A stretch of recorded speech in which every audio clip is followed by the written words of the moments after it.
Jadi Allah akan memberikan apapun yang ada di dalam lingkar rahimnya itu, maka apapun yang diminta oleh orang yang ada di dalam lingkar rahimnya itu akan diberikan oleh Allah Subhanahu wa taala, Bapak Ibu. Itu hebatnya. Jadi tanang-tanang saja Bapak Ibu.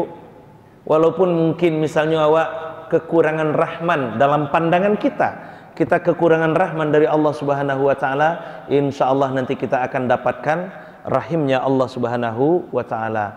Ketika kita masuk dalam lingkar rahimnya Allah Subhanahu wa taala, maka apapun nanti yang kita minta mohonkan kepada Allah, Allah akan berikan, dan berikan yang terbaik. Berikan yang terbaik kepada kita. Itu yang kedua. Yang ketiga Bapak Ibu, kalau awak sedang hamil, apa yang awak lakukan? Awak akan menjaga mati-matian apa yang ada di dalam rahim awak tu. Kan seperti itu, Bu. Pokoknya apa yang terjadi yang dalam rahim ambo kon ndak boleh tagaduh sekete Allahnya doa. Cuy itu awak sanangnya ketika ada dalam rahim awak. Allah tentu akan lebih hebat lagi. Ketika kita ada dalam lingkar rahimnya, kasih sayangnya Allah Subhanahu wa taala, maka kita akan berada dalam penjagaan Allah Subhanahu wa taala. Betapa luar biasanya itu Bapak Ibu.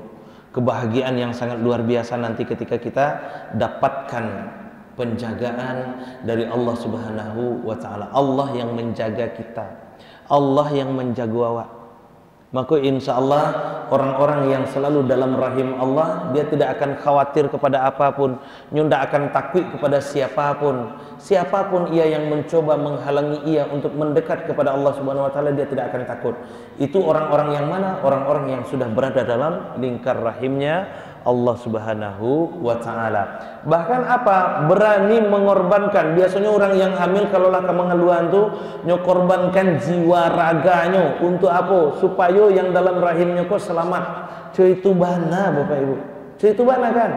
Bertaruh nyawa untuk menyelamatkan anak yang ada di dalam rahim ini. Manusia aja seperti itu, apalagi Allah. Maka apalagi yang kita khawatirkan, kita ragukan kepada kasih sayang Allah Subhanahu wa taala. Maka tugas kita sekarang sebenarnya adalah mencoba masuk ke dalam pintu rahimnya Allah Subhanahu wa taala itu melalui peningkatan keimanan kita. Bapak Ibu, hebatnya apa? Ketika kita diberikan rahman dan rahim oleh Allah Subhanahu wa taala, dan rahim yang paling membahagiakan nanti adalah akan kita temukan nanti di akhirat, akan kita rasakan di akhirat. Ketika awak dapat perlindungan dari Allah di padang mahsyar, ketika nanti bahkan ujungnya kita ditempatkan di surganya Allah Subhanahu wa taala, itu adalah rahimnya Allah Subhanahu wa taala. Itu puncak kebahagiaan yang akan kita dapatkan dari Allah Subhanahu wa taala. Ketika awak dapatkan rahman dan rahimnya Allah, apa tugas kita kemudian? Bersyukur. Allah sudah berikan rahmannya kepada kita, Allah sudah berikan rahimnya kepada kita, maka tugas kita kemudian apa? Bersyukur. Bagaimana bentuk syukur kita?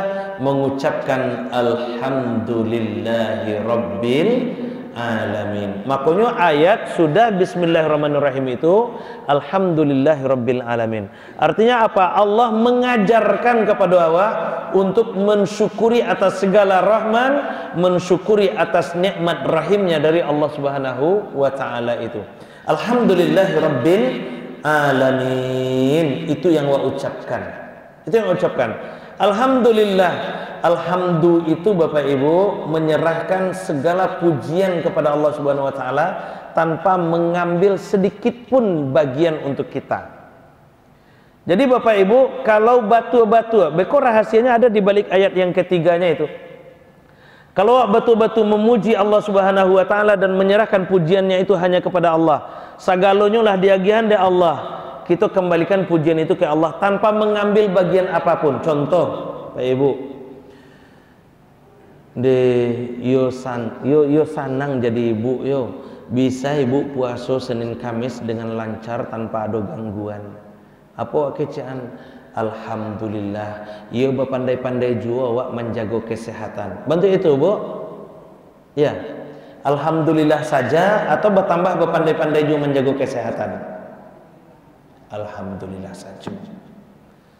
Nah, Kalau ada kalimat bapandai-pandai jua menjaga kesehatan, berarti awak berusaha mengambil bagian itu tuh Bapak Ibu. Paham Bapak Ibu kan? Mau contohkan lain. De yo santiang cucu ibu yo juara senyo di sekolah. Apa yang awak ucapkan? Alhamdulillahirabbil alamin. Ada orang yang ngecan alhamdulillah yo nyinyi jua awak setiap malam menyuruhnya beraja. Nah, kan ada yang bentuk itu tuh Bapak Ibu. Kok ada embel-embel bantu itu tuh berarti kita berusaha mengambil bagian itu. Apa yang dak awak sampaikan sebenarnya dek nyinyi ambo makanya pandai jo tuh mah. Kan itu yang dak awak sabut itu mah. Dek nyinyi ambo berarti ambo ada usaha di situ kan itu tuh. Berarti pujiannya tuh berusaha kita mengambil pujian itu. Itu tidak boleh. Itu tidak boleh. Jadi alhamdulillah itu Bapak Ibu menyerahkan pujiannya itu kepada Allah. Ya udah alhamdulillah. Yo santiang na ibu alhamdulillah. Yo hebat cucu ibu alhamdulillah. Yo hebat ibu bisa ibu berpuasa Senin Kamis puasa Daud alhamdulillah. Yo hebat ibu bisa ibu setiap malam qiyamul lail alhamdulillah. Pokoknya jangan mau usaha mengambil bagian itu, pujian itu. Serahkan saja sepenuhnya kepada Allah. Karena Allah yang mengatur. Anak awak hebat, cucu awak santiang Allah yang mengatur. Makanya alhamdulillahi rabbil alamin. Allah yang ngatur semuanya. Kalau awak sehat-sehat saja Allah yang ngatur semuanya. Awak bisa berinfak sedekah setiap hari Allah yang ngatur semuanya. Maka pujiannya hanya untuk Allah Subhanahu wa taala. Hebatnya Bapak Ibu, ketika pujiannya itu hanya untuk Allah Subhanahu wa taala, percoba lagi. Kita serahkan hanya kepada Allah Subhanahu wa taala, apa yang akan kita dapatkan kemudian? Ar-Rahmanir Rahim. Kita akan dapatkan kembali Rahman dan Rahim Allah. Kita akan dapatkan kembali Rahman dan Rahim Allah. Kasih sayang Allah yang tadi diberikan, lalu kita syukuri dengan mengucapkan alhamdulillahirabbil alamin. Kita manfaatkan itu sesuai dengan tuntunan Allah Subhanahu wa taala. Apa yang akan kita dapatkan kemudian? Ar-Rahmanir Rahim. Artinya apa? Allah lipat gandakan kasih sayang itu. Maka benarlah firman Allah surah Ibrahim ayat yang ke-7 itu. La in syakartum la azidannakum wa la in kafartum inna adzabi lasyadid. Jika kamu bersyukur kata Allah atas nikmat yang aku berikan kepadamu, la azidannakum, akan kutambah. Kan itu janji Allah Bapak Ibu. Kan itu janji Allah. Akan kutambah kata Allah. Jadi kalau awak bersyukur akan ditambah oleh Allah Subhanahu wa taala. Maka ketika awak dikasih Rahman dan Rahim oleh Allah, kita syukuri dengan bentuk alhamdulillahirabbil alamin, maka Allah akan berikan lagi kasih dan sayangnya itu. Akan berikan rahmannya, akan berikan rahimnya lagi kepada kita semua insyaallah. Bara hebatnya itu rahasia Allah Bapak Ibu. Bara hebatnya rahasia Allah itu. Nah, tapi ingat, biasanya orang Bapak Ibu, biasanya orang kalaulah dilipat gandakan nikmat itu nyo cenderung terlena. Orang kalaulah balabiah harato, nyo ngeh tu mulai ngeh tu. Kalaulah balabiah harato nyo mulai ngeh. Kalaulah balabiah pangke jabatan nyo mulai sombong. Kan seperti itu kecenderungan orang Bapak Ibu. Kecenderungan orang kan seperti itu. Lah diangke jadi iko sekete ala rasudinyo se negari itu mah. Diangke jadi PRT, ada PRT Pak. Ada PRT. Hah? Akan contoh. Tapi PRT wa elok no Pak. PRT wa elok. Nah, contoh. Kadang-kadang ada orang yang bentuk itu tapi PRT wa di siko indahnya beliau kawannya wa di Musaji. Hebat tuh PRT itu kan. Iko baru jadi PRT lah dak tanggung gayanya sok sibuk nak nemu-nemu ke Musaji lain gitu kan. Diajak ke Musaji dan sibuk sama diajak goro dan sibuk banyak urusan nih gitu kan. Nah itu dan segala macam. Nah, pokoknya bantu itu Bapak Ibu. Kecenderungan orang seperti itu. Ini baru diagih kelebihan oleh Allah, dia sombong dan segala macamnya. Kelebihan harta, kelebihan pangkat dan jabatan, kelebihan ilmu pengetahuan cenderung sombong. Luar biasa. Banyak kasus-kasus seperti itu. Makanya Allah peringatkan lagi. Ketika awak diberikan, dilipat gandakan nikmat oleh Allah dalam bentuk Rahman dan Rahimnya, Allah berikan lagi Rahman dan Rahimnya. Apa kata Allah? Ingat, Maliki Yaumiddin. Aku adalah penguasa hari pembalasan. Aku adalah penguasa hari pembalasan, kata Allah. Ingat, tugas kamu bersyukur tadi, tugas kamu memanfaatkan nikmat yang aku berikan tadi, maka kerjakan tugasmu. Kalau kamu keluar dari tugasmu, kalau kamu tidak jalankan tugasmu, ingat kata Allah, Maliki Yaumiddin. Ada saatnya nanti kita akan pertanggungjawabkan semua apa yang kita dapatkan, yang kita nikmati, yang kita jalankan di permukaan bumi ini. Itu Bapak Ibu. Maka ayat setelah pelipat gandaan nikmat rahmat Allah itu adalah Maliki Yaumiddin. Maliki Yaumiddin, yang menguasai hari pembalasan. Jadi Bapak Ibu, mako cuma sampaikan apa sih yang awak karajon di permukaan bumi ko dicatat oleh malaikat. Dicatat Bapak Ibu.